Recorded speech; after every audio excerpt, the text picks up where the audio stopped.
Channel new idea mathematics.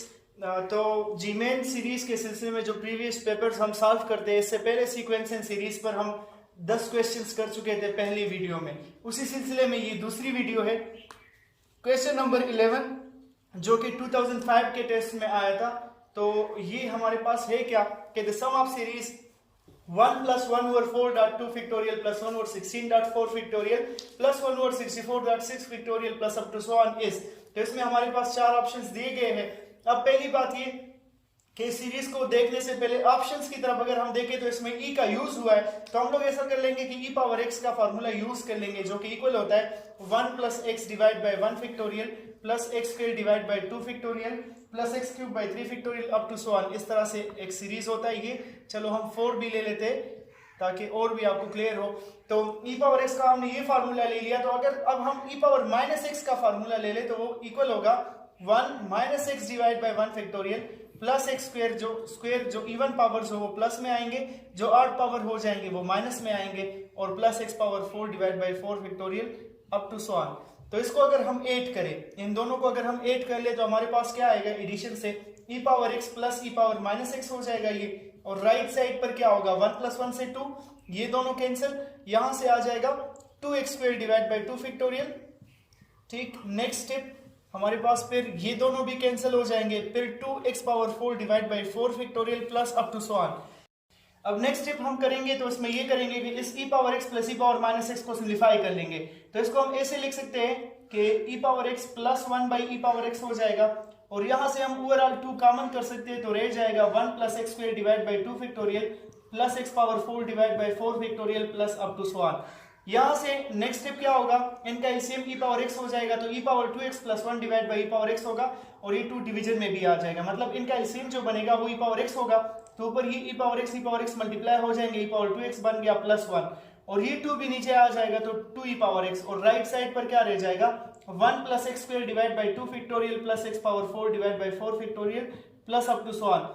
अब सिर्फ last step है, और लास्ट स्टेप हमारे पास ये बन जाएगा कि मतलब हमने अपने सीरीज को देखना है, जो सीरीज हमें दिया गया था कि उससे ये कैसे आएगा। तो उसके लिए हमने करना क्या होगा, मैं इसको थोड़ा सा यहाँ पर लिख लेता हूँ, सिंप्लीफाई कर लेता हूँ। हमें इस x की जगह कोई ऐसा नंबर पुट कर देना चाहिए इस एक्सप्रेशन में, लास्ट वाले इक्वेशन में, कि उससे हमारे पास वापस जो है वो गिवन सीरीज आ जाए।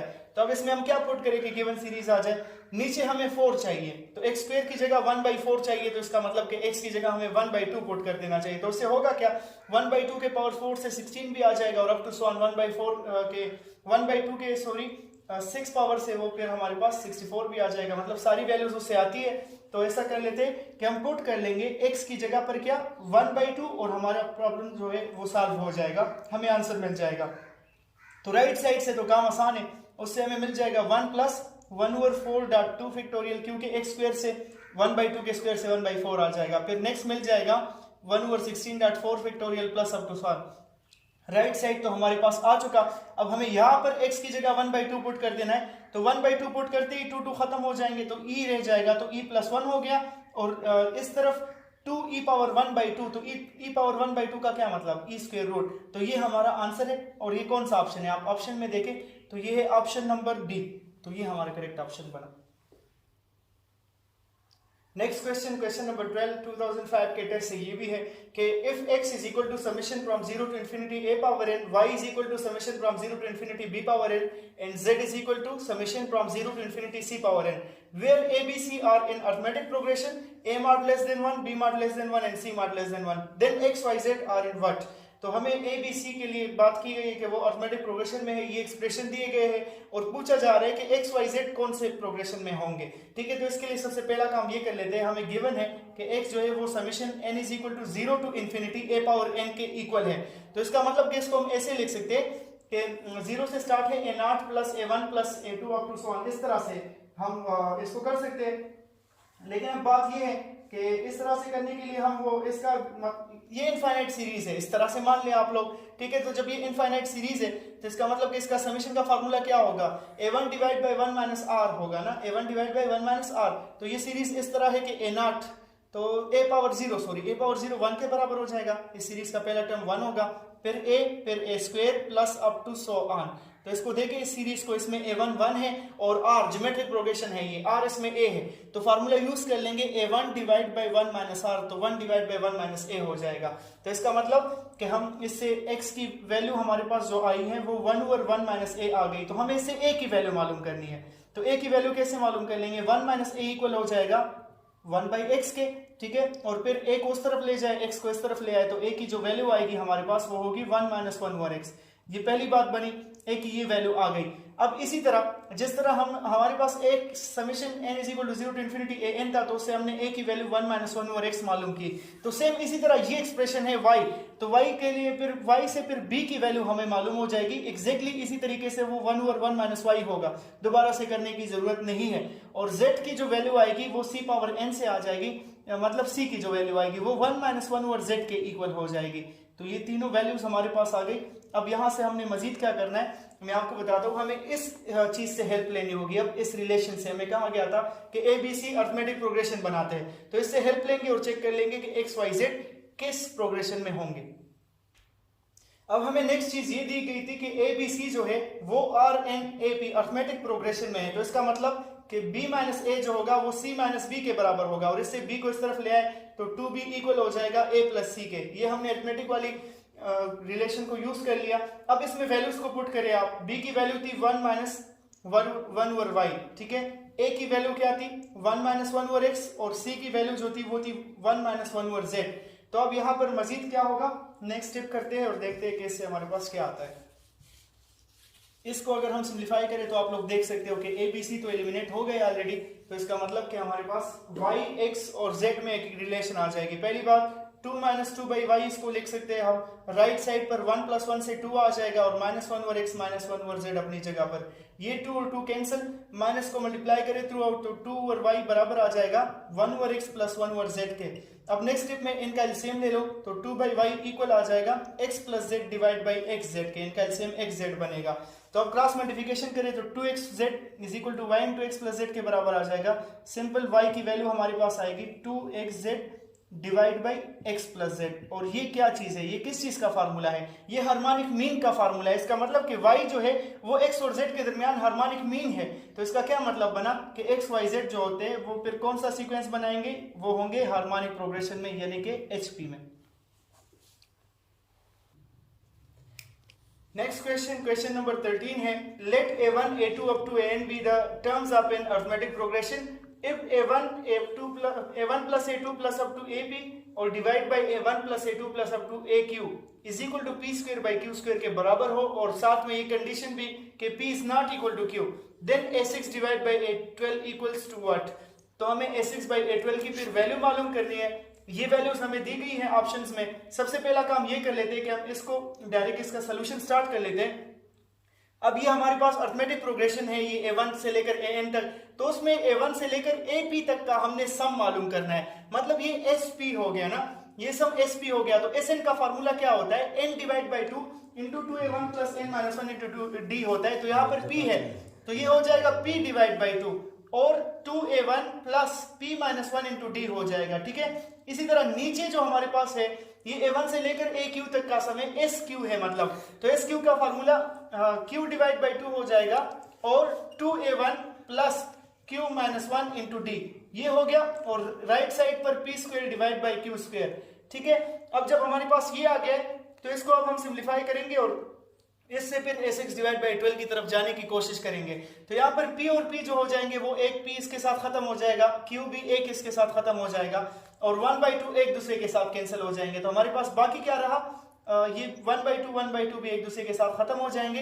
अब इनसे जो एक्सप्रेशन हमारे पास रह गए इनसे 2 कॉमन कर ले, तो a1 plus p minus 1 divide by 2 हो जाएगा और इंटू d, और नीचे भी 2 कॉमन करे तो हमारे पास आ जाएगा a1 plus q minus 1 divide by 2 into d हो जाएगा, ठीक है। और राइट साइड पर p डिवाइड बाई q रह गया, ये 2 भी खत्म।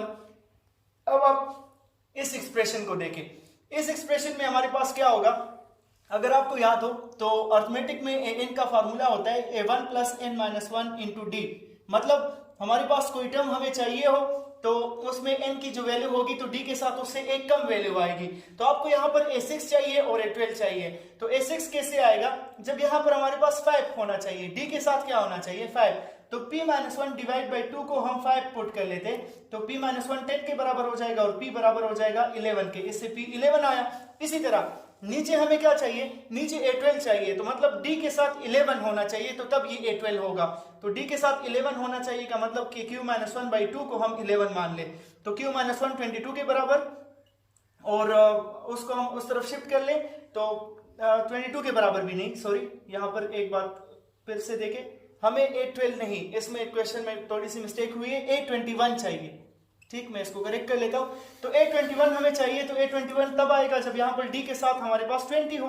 तो अब d के साथ 20 कब होगा कि अगर हम q-1 डिवाइड बाई 2 को 20 के बराबर मान ले, 2 को उस तरफ ले जाए तो q-1 40 आ जाएगा और q आ जाएगा 41। तो इसका मतलब क्या बना कि हमें यहाँ पर क्या चाहिए, p और a6 बाई a12 जो होगा उसकी वैल्यू क्या आएगी, जब हम ये पुट कर दे, p की जगह 11 पुट कर दे, q की जगह 41 पुट कर दे, तो ये हमारा करेक्ट ऑप्शन है। और ये हमारा करेक्ट ऑप्शन है क्यों, आप कहेंगे कि ये तो हमने p और q की वैल्यूज मालूम कर दी, a6 बाई a21 की तो नहीं मालूम की। तो याद रखें यहाँ पर ये a6 बाई a21 जो था ये असल में p बाई q के बराबर है, इसी वजह से p की वैल्यू हमारे पास 11, q की 41 आ गई, तो ये करेक्ट ऑप्शन इसी वजह से था। नेक्स्ट क्वेश्चन जो हमारे पास है क्वेश्चन नंबर 14, 2006 के टेस्ट में ये आया था, if a1, a2 up to an are in harmonic progression then the expression a1 a2 plus a2 a3 plus up to plus an minus 1 an is equal to what। तो पहली बात हमें ये दिया गया है कि a1 a2 up to an जो है वो हमारे पास प्रोग्रेशन में है HP में है हार्मोनिक प्रोग्रेशन में। तो फिर क्या होगा, इनके जो रेसिप्रोकल होंगे 1 ओवर a1 1 ओवर a2 और अप टू 1 ओवर an, तो ये किस में होंगे, ये अर्थमेटिक प्रोग्रेशन में होंगे ऑब्वियसली, क्योंकि हार्मोनिक में जो टर्म्स होते हैं उनका रेसिप्रोकल अर्थमेटिक प्रोग्रेशन बनाते हैं।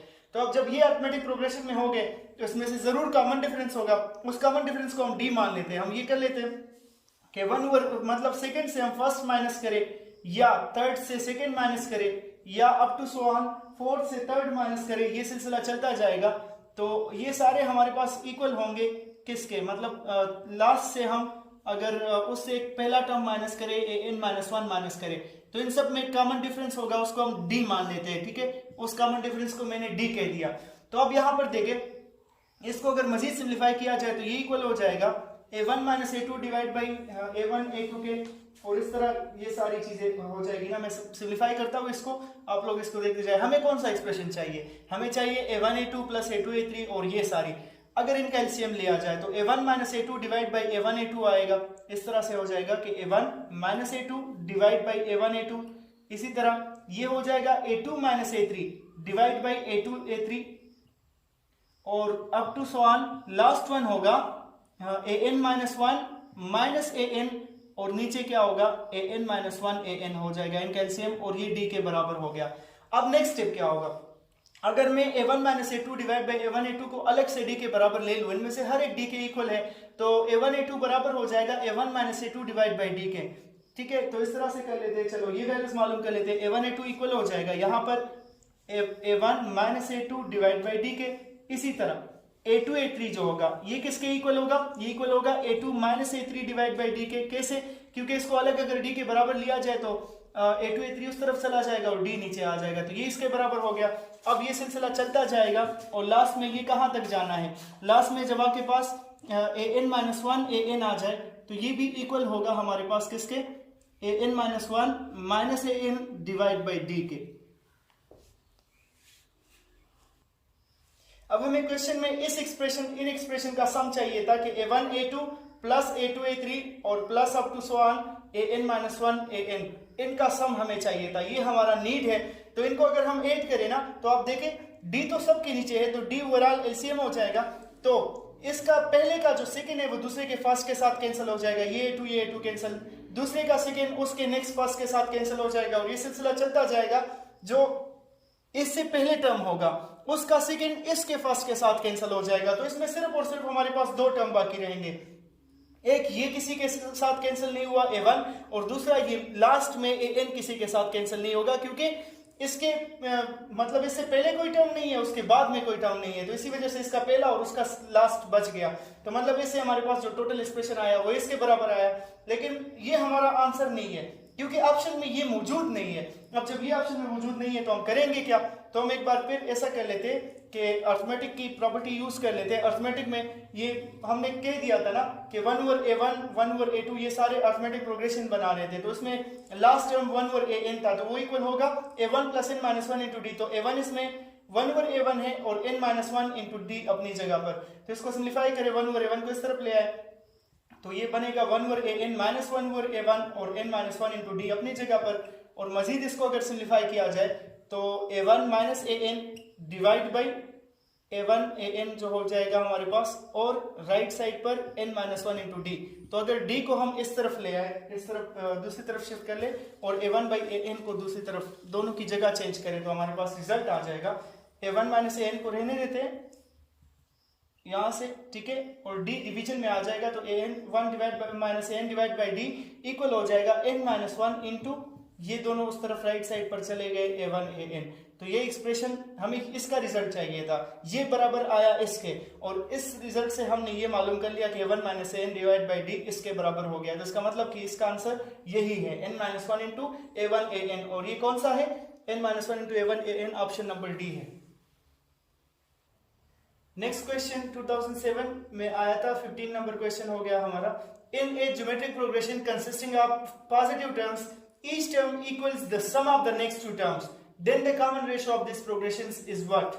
इसका मतलब ये है कि अगर हमारे पास एक टर्म है ज्योमेट्रिक सीरीज का an हो, ठीक है, तो फिर उसके जो नेक्स्ट दो टर्म्स होंगे वो क्या होंगे, या an की बजाय हम a1 भी ले सकते हैं, इसमें कोई प्रॉब्लम नहीं है। a1 हमारे पास इक्वल आएगा किसके, a2 प्लस a3 के बराबर आएगा। तो a1 तो ऑलरेडी a1 होता है, a2 होता है a1r और a3 होता है a1r स्क्वायर, ठीक है। तो इसमें अगर a1 से हम डिवीजन कर ले तो 1 is equal to r plus r square रह जाएगा, और r square plus r plus 1 minus 1 is equal to 0 भी इसको लिख सकते हैं। तो ये क्या बना, एक क्वाड्रेटिक इक्वेशन बन गया जिसमें a1 की वैल्यू 1 है, a की वैल्यू 1 है, b की 1 और c की माइनस 1। तो इस पर क्वाड्रेटिक फार्मूला अप्लाई कर लेते हैं हम लोग, ठीक है। तो r इक्वल आ जाएगा माइनस b, मतलब minus 1 plus minus b square 1 आ जाएगा, और माइनस 4 ac होता है तो उससे प्लस 4 आ जाएगा क्योंकि a और c की वैल्यूज 1 है, नीचे 2a होता है तो 2 हो जाएगा। तो r is equal to minus 1 plus minus square root 5 divide by 2 होगा। अब दो वैल्यूज इससे आई, minus 1 plus square root 5 by 2 और minus 1 minus square root by 2। तो मैं इसमें से सिर्फ और सिर्फ पॉजिटिव वैल्यू लूंगा, minus 1 plus square root by 5 divide by 2 लूंगा। अब मैंने ये वैल्यू क्यों ली, आप पूछेंगे कि हमने ये वैल्यू क्यों ली, नेगेटिव क्यों नहीं ली, मतलब minus 1 minus square root 5 by 2 क्यों नहीं ली। तो इसकी वजह ये थी कि आप इस क्वेश्चन में देखें, इन्होंने कहा था in a geometric progression consisting of positive terms, ये बात इन्होंने इसी वजह से की थी कि बाद में आपको इस में डिसाइड करने में आसानी हो कि हमारा आंसर कौन सा है। तो माइनस 1 माइनस स्क्वायर रूट 5 से नेगेटिव टर्म आएगा और ये वाला पॉजिटिव आएगा, तो ये हमारा आंसर है। और ये कौन सा है, 1 माइनस स्क्वायर रूट 5 नहीं है, 5 स्क्वायर रूट 5 माइनस 1 है, ये वाला option. Next question, the sum of the series, हमें एक सीरीज दिया गया है 1/2 factorial minus 1/3 factorial plus 1/4 factorial plus up to so on up to infinity is. तो हमें ऑप्शंस में फिर से e दिया गया है, तो एक काम कर लेते हैं, हम e पावर माइनस एक्स का फार्मूला इस बार यूज कर लेते हैं क्योंकि एक टर्म माइनस है एक प्लस है, इस तरह से है ना। तो e पावर माइनस एक्स का फार्मूला क्या होगा, e पावर एक्स हमारे पास बराबर होता है 1 plus x divide by 1 factorial. तो ये e पावर माइनस एक्स है तो इसमें अल्टरनेट पॉजिटिव नेगेटिव आते जाएंगे। नेक्स्ट होगा plus x square by 2 factorial, next minus x cube divide by 3 factorial plus x power 4 divide by 4 factorial plus up to so on, ठीक है। तो अब हमें क्या चाहिए, हमें ये सीरीज चाहिए, मतलब इसमें ये टर्म खत्म होना चाहिए। अब यहाँ पर x की जगह 1 आया है, ये -1, ये भी 1 है, तो मतलब हमें करना ये चाहिए कि x की जगह -1 पुट कर देना चाहिए। तो जब x की जगह हम -1 भी नहीं, एक काम कर लेते हैं, यहाँ पर e पावर x कर लेते हैं ताकि आपको और भी आसान लगे, और अब इसमें x की जगह -1 पुट कर लेते हैं, तो ये बन जाएगा e पावर -1, ये 1 अपनी जगह और यहाँ से -1 आ जाएगा, तो 1 -1 दोनों क्या हो जाएंगे, कैंसिल। यहाँ से -1 स्क्वायर से 1/2 फैक्टोरियल आ जाएगा, ये वाला नेगेटिव हो जाएगा, -1/3 फैक्टोरियल, ये फिर से पॉजिटिव और अप टू सो ऑन। तो इसका मतलब कि हमें जो रिक्वायर्ड सीरीज चाहिए था वो किसके बराबर आया, e पावर -1 के, ये करेक्ट ऑप्शन है। नेक्स्ट क्वेश्चन है कि if p and q are positive real numbers such that p square plus q square is equal to 1, then the maximum value of p plus q is equal to what। तो 4 options हमें दिए गए। तो एक काम कर लेते हैं, हम यहाँ पर ये रिलेशन यूज कर लेते हैं कि दो जो हमारे पास दो कोई भी नंबर्स हो तो उनका जो अर्थमेटिक मीन होता है वो greater than or equal to होता है ज्योमेट्रिक मीन के। तो ये रिजल्ट इस्तेमाल कर लेते हैं, तो पी और क्यू के लिए ये रिजल्ट इस्तेमाल कर लेते हैं। तो अर्थमेटिक मीन का formula P plus Q by 2 हो जाएगा। ज्योमेट्रिक मीन का फार्मूला क्या होता है, वो हमारे पास होता है स्क्वायर रूट पी क्यू। ठीक है, तो वो कर लेंगे। अब नेक्स्ट क्या होगा, ये हो जाएगा स्क्वायर रूट पी क्यू। अब इस बात को देख ले, जब मैंने पी क्यू के लिए यूज किया तो इसमें प्रॉब्लम क्या आएगी कि यहाँ पर स्क्वायर रूट आता है, हम स्क्वायर रूट को फिर खत्म कैसे करेंगे। तो उससे बेहतर क्या है कि हम पी और क्यू की जगह, बात हम पी क्यू की कर रहे हैं, पी प्लस क्यू की, लेकिन हम इसकी जगह पी स्क्वायर क्यू स्क्वायर के लिए यूज कर लेते हैं। तो पी स्क्वायर और क्यू स्क्वायर का अर्थमेटिक मीन होगा p square plus q square divide by 2 हो जाएगा, और इनका ज्योमेट्रिक मीन होगा p square q square under the root. तो इससे आसानी क्या हो जाएगी, यहाँ से स्क्वायर और स्क्वायर रूट खत्म हो जाएगा, यहाँ से तो 1/2 आ जाएगा और greater than or equal to p q हो जाएगा सिर्फ। तो इसका मतलब क्या बना कि 2pq, 1 को सिर्फ ले आए तो 1 is greater than or equal to 2pq हो जाएगा। या ऐसे हम लिख सकते हैं कि 2pq is less than or equal to 1। इस बात को ज़हन में रखें। अब नेक्स्ट हमें करना क्या है, हमें p प्लस क्यू की वैल्यू चाहिए मैक्सिमम की, ये किसके बराबर होगी। तो हम एक काम कर लेते हैं, हम p प्लस क्यू का स्क्वायर ले लेते हैं, ठीक है, उसमें, ताकि ये रिजल्ट इस्तेमाल हो सके। p प्लस क्यू का स्क्वायर हम क्यों ले रहे हैं, मैं इसका रीजन आपको बताता हूँ। क्योंकि हमें ये रिजल्ट इस्तेमाल करना है 2pq, तो इसके स्क्वायर से ही आ सकता है। ये हो जाएगा p square plus q square plus 2pq, इस तरह हो गया। तो p square plus q square दिया गया कि किसके बराबर है, 1 के। तो इसका मतलब कि p plus q square whole square जो होगा वो इक्वल आ जाएगा 1 प्लस 2pq के। लेकिन 2pq के लिए रिलेशन क्या है कि ये less than or equal to 1 है, तो यहाँ पर भी हम इक्वल की जगह less than or equal to कर लेंगे और इसकी जगह 1 लगा लेंगे। तो p plus q whole square हमारे पास less than or equal to 2 बना, और जब इस पर स्क्वायर रूट लेंगे तो p plus Q less than or equal to square root 2 बन जाएगा। तो ये हमारा आंसर हो गया। और ये कौन सा आंसर है, मतलब ये less than or equal to square root 2 है, तो इसकी मैक्सिमम वैल्यू इसकी क्या हो सकती है, स्क्वायर रूट 2। ये इससे ज्यादा नहीं आ सकता, या तो इसके बराबर आएगा या इससे कम आएगा। तो मैक्सिमम पॉसिबल वैल्यू इसकी ये हो गई, ये हमारा आंसर हो गया। नेक्स्ट क्वेश्चन 18 नंबर 2008 की टेस्ट में ये आया था कि the first 2 terms of a geometric progression 8 up to 12, मतलब उसके जो पहले 2 टर्म्स है किसी ज्योमेट्रिक प्रोग्रेशन के, पहला टर्म a दूसरा ar हो जाएगा, उनका सम 12 के बराबर हो गया। इसको इक्वेशन 1 मान लेते हैं। और फिर कहा जा रहा है कि the sum of third and fourth term is 48। तो ज्योमेट्रिक प्रोग्रेशन का third term a1 r square या a r स्क्वायर होगा और फोर्थ टर्म होगा a r क्यूब, तो इनका सम 48 हो जाएगा, ये कहा जा रहा है हमें। तो इसको इक्वेशन 2 मान लेते हैं। अब नेक्स्ट हमें क्या करना है, if the terms of the GP are alternate positive and negative then the first term is what. तो ऐसा कर लेते हैं कि इक्वेशन 2 को डिवाइड कर लेते हैं 1 पर, ठीक है। तो इक्वेशन 2 को डिवाइड कर लेते हैं 1 पर, तो a r square plus a r cube हो जाएगा, divide by a plus a r हो गया, और राइट साइड पर 48 डिवाइड बाई 12 हो जाएगा।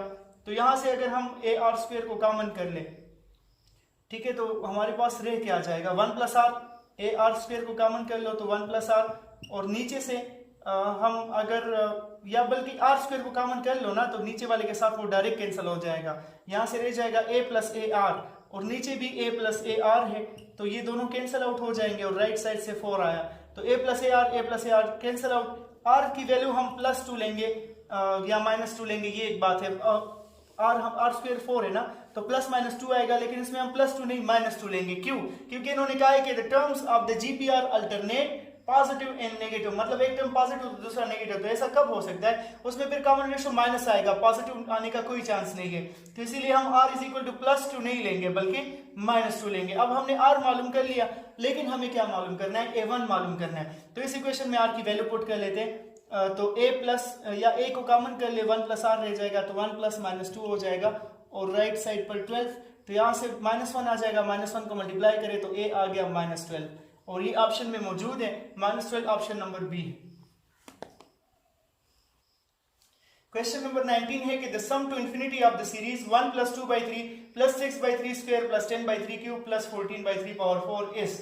तो बात ये है कि अर्थमेटिकल ज्योमेट्रिक सीरीज है और इसका हमने सम मालूम करना है, तो इसको s मान लेते हैं 1 + 2/3 और +6/3 square up to so on. अब इसका तरीका क्या था, इसका तरीका ये होता था कि हम इसका कॉमन रेशो जो है वो इसके साथ मल्टीप्लाई करके इससे माइनस कर लेंगे।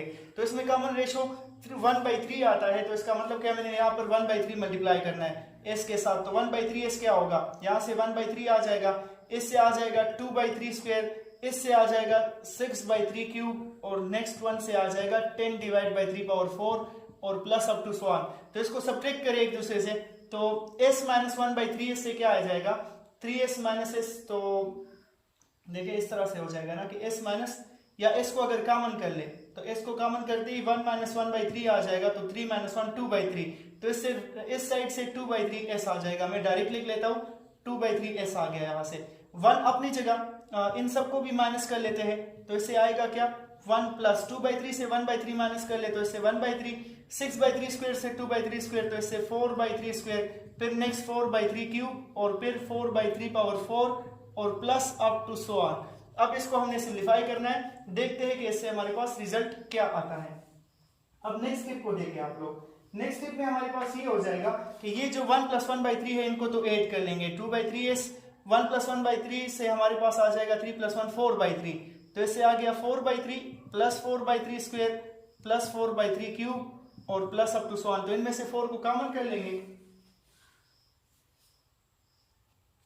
अब 4/3 कॉमन करने के बाद होगा क्या, यहां से हमारे पास रह जाएगा 1/3 plus 1/3 square plus up to so on. ठीक है, ये हमारे पास आ गया 1/3 cube plus up to so on. तो अब करना क्या है, ये हमारे पास एक ज्योमेट्रिक सीरीज है और इनफाइनाइट ज्योमेट्रिक सीरीज है, तो इसके सम का फार्मूला यूज कर लेते हैं। तो 2/3s is equal to 4 into a1 divide by 1 minus r होता है, तो 1/3 डिवाइड बाई 1 माइनस 1/3 हो जाएगा।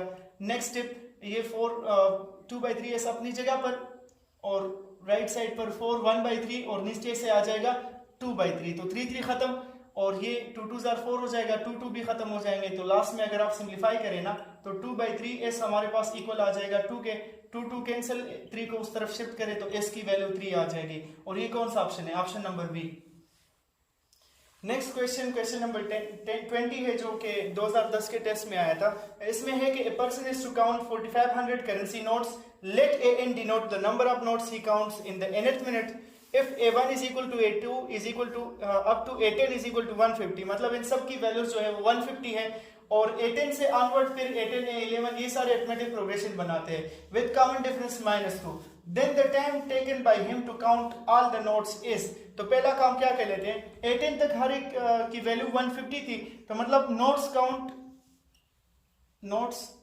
Count in 10 minutes. पहले 10 मिनट्स में जो नोट्स वो काउंट करेगा वो कितने होंगे, हर एक की वैल्यू कितनी है, हर मिनट में वो कितने नोट्स काउंट करता है 150, तो 150 मल्टीप्लाई बाय 10 कर लेंगे तो इससे हमारे पास आ जाएगा 1500। ये पहली बात हो गई। अब पहले 10 मिनट में उसने 1500 नोट्स काउंट कर लिए, तो रिमेनिंग नोट्स क्या हो गए, वो 3000 बन गए। अब रिमेनिंग नोट्स तो हमारे पास 3000 बन गए हैं, ये बात है, तो हम SN का फार्मूला यूज कर लेते हैं, n/2 हो जाएगा। और साथ में फिर क्या करेंगे, जो नेक्स्ट हमारे पास होगा 2 मतलब 2a1 plus n-1 into D होता है ना, तो हमें क्या करना है 2a1 plus n-1 into D की जगह यहाँ पर मैं 2a11 plus n-1 into D लिखूंगा। अब ये मैं क्यों लिखूंगा, ऐसा क्यों, इसकी वजह ये है कि 10 तक तो ऑलरेडी हम कर चुके हैं ना, 10 मिनट्स तक तो कर चुके हैं। अब हमें a11 से स्टार्ट लेना है, यहां से हमें स्टार्ट लेना है, इसके लिए SN यूज करना है an तक, तो इसी वजह से मैंने SN is equal to n/2 2a11 लिखा। अब बात ये SN क्या, रिमेनिंग नोट्स कितने रह गए, 1500 हमने कर लिए और टोटल 4500 थे, तो रिमेनिंग नोट्स हो जाएंगे 3000। ठीक है, फिर n/2 अपनी जगह और राइट साइड पर क्या होगा, a11 की वैल्यू क्या होगी, a10 क्या था 150, कॉमन डिफरेंस क्या है -2, तो इसका मतलब कि a10 150 है, तो इससे -2 कर ले उसके साथ 8, तो वो 148 होगा। तो इसका मतलब कि हमारे पास a11 की जो वैल्यू आएगी वो क्या होगी 148 होगी। तो यहाँ पर मैं 148 लिख लेता हूँ और प्लस n-1 इंटू डी, अपनी जगह d की जगह भी -2 लग जाएगा। अब इसको मजीद सिंप्लीफाई करते हैं, देखते हैं कि क्या आएगा इससे। अब नेक्स्ट इसको हम सिंप्लीफाई कर लेते हैं, तो 3000 इज इक्वल टू n/2 है, तो इसको मजीद सिंप्लीफाई कर लेते हैं ना, तो 3000 इज इक्वल टू यहाँ से 2 और 2 कैंसिल हो जाएंगे और यहाँ पर भी 2 से डिवीजन कर लेते हैं, तो हमारे पास बाकी क्या रह जाएगा n इंटू 148। ठीक है, और साथ में ये माइनस इनके साथ मल्टीप्लाई हो जाएगा तो -n+1 हो जाएगा, तो 149 इस तरह से आ जाएगा। तो 3000 इज इक्वल टू 148n, या 148 प्लस 1 से 149 आता है ना, तो इससे मैं डायरेक्ट 149n लिख लूंगा और ये n और n से -n² आ जाएगा, तो इन सबको इस तरफ ले आओ, तो n² -149n plus 3000 is equal to 0। ये क्वाड्रेटिक इक्वेशन बन गया हमारे पास। अब ये जो क्वाड्रेटिक इक्वेशन बना है तो इसको आप क्वाड्रेटिक फार्मूला से सॉल्व कर ले तो आपके पास n की दो वैल्यूज आएगी, एक 125 आएगी, एक 24 आएगी। तो अब हमें क्या चाहिए था कि वो कितना टाइम लेता है टोटल नोट्स को काउंट करने में। तो पहले हमने कितने टाइम मतलब सब नोट्स की बात करें, सिर्फ इन 3000 की बात नहीं करें, तो पहले 1500 के लिए 10 मिनट्स ऑलरेडी हमने लिए थे। और अब यहाँ पर ये बात है कि हमारे पास दो वैल्यूज आई हैं, दोनों वैल्यूज पॉजिटिव है। तो करना ये है कि हमें चेक करना होगा कि इसमें हमें कौन सी वैल्यू लेनी है, 125 लेनी है या 24। तो 125 पॉसिबल नहीं है। उसकी वजह क्या है, क्योंकि वो पहले 10 मिनट्स में 1500 नोट्स काउंट करता है, तो बाकी 3000 वो 125 मिनट्स में करेगा। ये बात कुछ जस्टी नहीं है। तो इसका मतलब कि हमारा करेक्ट ऑप्शन क्या है, वो 24 है। यहाँ पर आपने अपने कॉमन सेंस को यूज करना होगा। तो अब करते क्या है, जब ये 24 हमारे पास 3000 नोट्स के लिए हो गया तो टोटल टाइम क्या हो जाएगा, 10 मिनट पहले ले चुका था और 24 ये हो गया, 24 + 10 से 34 मिनट्स आ जाएंगे। और ये ऑप्शन नंबर सी हमारा आंसर है। तो इस वीडियो में इतने क्वेश्चंस काफी थे। पिछली वीडियो में हमने 10 क्वेश्चन सॉल्व किए थे और इस वीडियो में भी 10 क्वेश्चन सॉल्व हो चुके हैं। तो अगर आपको वीडियो अच्छी लगी हो तो लाइक और शेयर करना मत भूलें। चैनल को जरूर सब्सक्राइब करें ताकि आपको टाइम